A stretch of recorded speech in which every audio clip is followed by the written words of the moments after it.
নদিয়ার চাকদহে ভয়াবহ পথ দুর্ঘটনা। মাত্র 6 বছর বয়সী এক স্কুল ছাত্রীর করুণ মৃত্যু ঘিরে এলাকায় নেমে এসেছে শোকের ছায়া। শুক্রবার বেলা 11টা নাগাদ চাকদহ থানার রাউতারি গ্রাম পঞ্চায়েত এলাকার শিমুর আলী 12 নম্বর জাতীয় সড়কে মর্মান্তিক ঘটনা ঘটে। মৃত শিশুটির নাম প্রীতি ঘোষ। সে রাউতারি যাত্রাপুর বান্ধব বিদ্যালয়ের প্রথম শ্রেণীর ছাত্রী। প্রত্যক্ষদর্শীরা জানান, স্কুলে যাওয়ার আগে রাস্তার ধারে দাঁড়িয়ে ভাত খাচ্ছিল ছোট্ট প্রীতি। সেই সময় একটি বেপরোয়া গতির ডাম্পার সজোরে ধাক্কা মারলে ঘটনাস্থলে মৃত্যু হয় তার। ঘটনার পর ক্ষুব্ধ স্থানীয়রা দীর্ঘক্ষণ রাস্তা অবরোধ করেন। খবর পেয়ে চাকদহ থানার আইসি অরিন্দম মুখার্জির নেতৃত্বে বিশাল পুলিশ বাহিনী ঘটনাস্থলে পৌঁছে পরিস্থিতি নিয়ন্ত্রণে আনে। স্থানীয় বাসিন্দারা ডাম্পারটি আটক করে পুলিশের হাতে তুলে দিলেও চালক ও খালাসি পলাতক। এলাকাবাসীর অভিযোগ, ওই ব্যস্ত রাস্তা খুবই সরু, তবুও সেখানে বড় যানবাহন চলাচল করছে।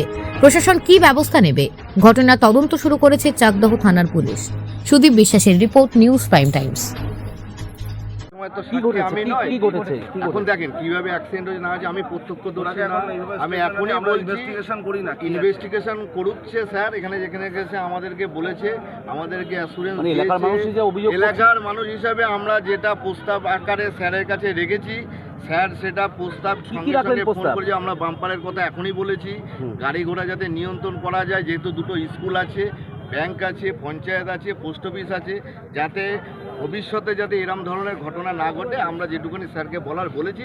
এবং স্যারও পরিবারের সঙ্গে কথা বলেছে, যতটুকু যা করার এখানে প্রশাসন এসছে, প্রশাসনে আমাদের আইসি সাহেব এসছে, আইসি সাহেব সম্পূর্ণরূপে এলাকার মানুষকে সহযোগিতা করবে, এটাও আমরা আশাবাদী আছি। আপনার নাম কি? আমার নাম কুমার দাস। আমি রাউতারি এলাকার বাসিন্দা। হ্যাঁ বলুন, ঘটনাটা কি? এখানে ঘটনাটা ঘটে মানে গাড়িটা মানে যেসব পরিমাণে মানে ওর পিছনের চাকাটা চলে এসেছে, তাই সেটা ও নিজেও লক্ষ্য করেনি। মানে এইভাবে ড্রাইভ করে দিনের পর দিন আমাদের এই জায়গাটায় দিনের পর দিন একটা করে একটা অ্যাক্সিডেন্ট হয়, কিন্তু আজকে মারাত্মক অ্যাক্সিডেন্টে একজন প্রাণঘাতী হয়ে গেল। বাচ্চাটার বয়স কত? বাচ্চাটার বয়স করে যাবে 5 বছর। 5 বছর। বেশ, আচ্ছা। মানে আপনারা কি ইয়ে তো এটাকে আটকে রাখছেন ডাম্পারটা? হ্যাঁ, ডাম্পারটাকে আমরা আটকে রেখেছি। আমি থানাতে ফোন করেছিলাম, থানা থেকে ফোন করে আমাদেরকে নিয়ে আসা হয়। এখন একটা ব্যবস্থা নেওয়া হবে, তারপর আমার গাড়ি। দেখুন রাস্তার মাঝখানে যেহেতু তাহলে দোষ ছিল, এতে দেখছি একদম সাইডে একদম চলে গেছে। আপনি ফটোটা তুলুন। হ্যাঁ আমি একদম একটা রাস্তার সাইড দিয়ে যাচ্ছিল বাচ্চা রাস্তায় সাইডে দাঁড়িয়েছিল।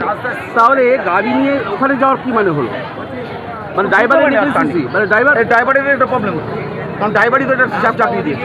ও তো লক্ষ্য রাখি ড্রাইভার কি পলাতক না, ড্রাইভার পলাতক নয়। ড্রাইভারকে একটা সাইড করে আমরা রেখে দিয়েছি। এখন একটা ব্যবস্থা নেওয়া, আমরা এখানে কোনো উল্টো হয়নি বা কোনো কিছু করিনি। কোথাকারের গাড়ি নাকি ফোন করতে আসছিল। আচ্ছা, ফোন করতে আসছিল। গাড়িটা কোথাকার? গাড়িটা লোকাল গাড়ি 57 নাম্বারটা আপনারা একটু দেখে নেন। কি চাইছেন এখন এই মুহূর্তে? কি চাইছেন? আমরা চাইছি কারণ আইনত একটা ভালো ব্যবস্থা নেওয়া হোক, আর সুপারিশ করা হয়েছে, প্রত্যেকে আমার জানানো হয়েছে। এখানে আরও অন্যান্য যারা ভাইরা কিছু আছে, কিছু বলতে পারলে মানে আমাদের প্রতিনিয়ত এই অ্যাক্সিডেন্টগুলো হয়। অ্যাক্সিডেন্ট প্রতিনিয়ত আমার তো আমি একটা কথা বলতে চাই, এই ব্যাপারগুলোকে স্ট্রিক্টলি আইনত দেখা হোক, যাতে এই ধরনের ইনসিডেন্ট আর বারবার না হয়। একটা বাচ্চা হারানোর যন্ত্রণা আমরা তো রিয়েলাইজ করতে পারি, আমাদের তো বিষয়গুলোর উপর প্রশাসন দেখবে, আমরা এই আশাটাই রাখি। এইটা নিয়ে আমরা একটা আলোচনা করতে চাই। ওই ব্যাপারটা কি নাম আপনার? আমার নাম প্রকাশ দাস। একদম একটা গাড়ি আছে, আমরা রাস্তায় দাঁড়িয়ে আছে। এগুলো কি ঠিক আছে, আমার কথা শুনুন। আজকে এই সুন্দরবাবু আজকে থানায় আসুন, আমি ডাকছি। আপনাদের কি সমস্যা আছে, কোথায় কি গাড়ি ঢোকে না ঢোকে, কি প্রবলেম শুনে আমি আপনাদের এইটুকুনি কথা দিচ্ছি। আমার তরফ থেকে যা যা ব্যবস্থা গ্রহণ করা সমস্ত আমরা গ্রহণ করবো, ঠিক আছে? যা যা ব্যবস্থা গ্রহণ করা করবো। তখন দুর্ঘটনা তো আপনার হাতেও নেই, আমার হাতেও নেই। আমরা কোনো প্রাণ ফিরিয়ে দিতে পারবো না, কিন্তু ভবিষ্যতে যেন এই ধরনের জিনিসগুলো না হয়, তা যা যা দেখান আমরা সেটা আমাদের দায়িত্ব। আপনাদের আমরা সকলে মিলে একসঙ্গে দেবো, ঠিক আছে? বিকেলবেলা গাড়িগুলো ঢোকে, আমরা সব শুনবো। এখানে এখন আপনারা বিকেলবেলা 9-10 লোক সন্ধ্যেবেলা 6টার সময় আমার কাছে আসুন। সুন্দরবাবু বলেছে যার গাড়ির মালিক, তার সাথেও আমরা বসবো, আপনাদের বক্তব্য শুনবো।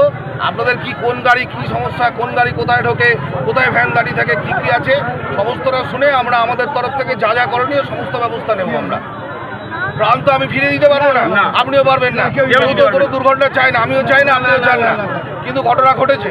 তার জন্য যাতে ভবিষ্যতে না ঘটে বা কী কী ব্যবস্থা নেওয়া দরকার আমরা সমস্তটাই নেব। ঠিক আছে স্যার।